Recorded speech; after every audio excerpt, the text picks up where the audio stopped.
Bismillah walhamdulillah. Amma ba'd, kita mulai pembahasan di video kali ini tentang siapa yang membaiat Khalifah Ali bin Abi Thalib radhiyallahu anhu. Nah, mungkin ini topik yang sebagian orang nggak setuju ya dengan topik ini. Tapi ini saya membahas tentang kronologi sejarah, jadi sekedar pertanyaan. Juga saya punya tujuan yang jelas. Saya tidak mungkin membahas hal ini kecuali kalau saya punya tujuan yang jelas. Tujuan pertama adalah untuk menghilangkan pikiran di benak umat Islam dan Ahlus Sunnah secara khusus bahwa kekhalifahan yang dipegang oleh Ali bin Abi Thalib itu adalah kekhalifahan yang diakui oleh semua orang sahabat.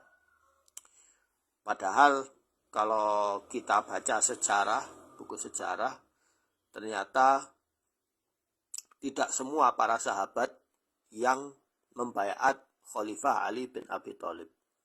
Intinya terjadi perpecahan waktu itu. Ya, karena apa?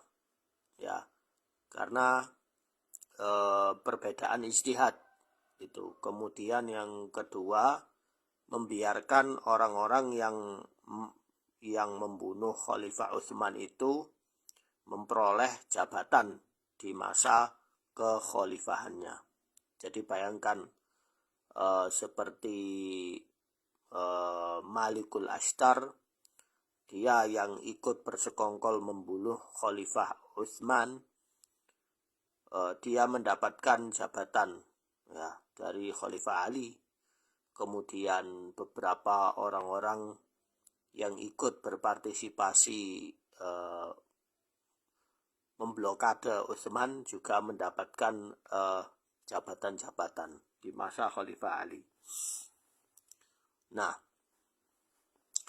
pertanyaan pertama, apakah setelah Khalifah Utsman bin Affan radhiyallahu anhu meninggal, dibunuh, terjadi majelis syura? Apa itu majelis syura? Jadi majelis syura itu ya ahlul halli wal aqd, jadi orang-orang yang diberi wasiat oleh khalifah yang sebelumnya itu berkumpul kemudian memilih salah satu khalifah ya, yang setelah diteliti apakah dia itu ngerti ilmu politik, ilmu kenegaraan ya, ilmu penataan negara ya, itu dijadikan sebagai calon untuk khalifah yang baru ya, sampai mereka sepakat memilih satu khalifah. Itu terjadi apa tidak? Itu pertanyaan pertama ya. Kemudian yang pertanyaan kedua, siapa saja yang membaiat Ali sebagai khalifah? Ya, siapa saja mereka? Kemudian yang ketiga, lalu apakah ijtihad Ali ini benar?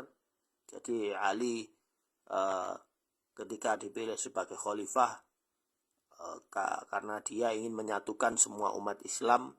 Nah, selama beliau jadi khalifah itu, apakah dia itu memakai ijtihad yang benar atau dia salah dalam ijtihadnya?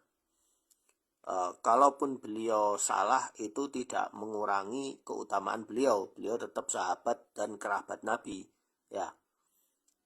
Tetapi ya kita harus ngerti posisi beliau ya, sebagai manusia biasa, juga sebagai orang yang alim, orang yang ngerti dalam masalah agama. Terkadang ada orang yang memang ngerti dalam masalah agama, tapi belum tentu dia ngerti dalam masalah politik ya, karena politik itu ilmunya lebih luas. Jadi ini 3 pertanyaan ini mungkin ada yang bisa membuat video di snack ini jawaban yang tepat ya, nih, yang sesuai dengan informasi sejarah. Tetapi saya akan beritahu kepada kalian bahwa jawaban dari pertanyaan yang pertama, yaitu tidak terjadi majelis syura. Jadi tidak ada majelis syura waktu itu. Kenapa? Karena khalifah dibunuh dan banyak sahabat yang tidak ada yang keluar dari rumah, ya, mereka bersembunyi di rumah masing-masing. Kemudian yang kedua, yang membaiat Ali adalah pasukan-pasukan yang memaksa untuk beliau dibaiat, atau ahlul syura itu dibaiat. Kalau tidak maka mereka akan dibunuh, ya. Ya, siapa saja nanti insya Allah akan saya sebutkan di video berikutnya. Lalu apakah ijtihad Ali ini benar? Putranya namanya Al-Hasan bin Ali bin Abi Thalib dan juga Muhammad bin Ali bin Abi Thalib yang disebut Muhammad bin Hanafiyah, ya. Dia memprotes kebijakan ayahnya, ya.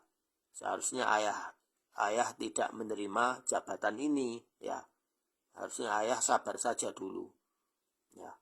Tetapi Ali bin Abi Thalib punya ijtihadnya sendiri, nah sehingga pendapat anaknya tidak dia ambil.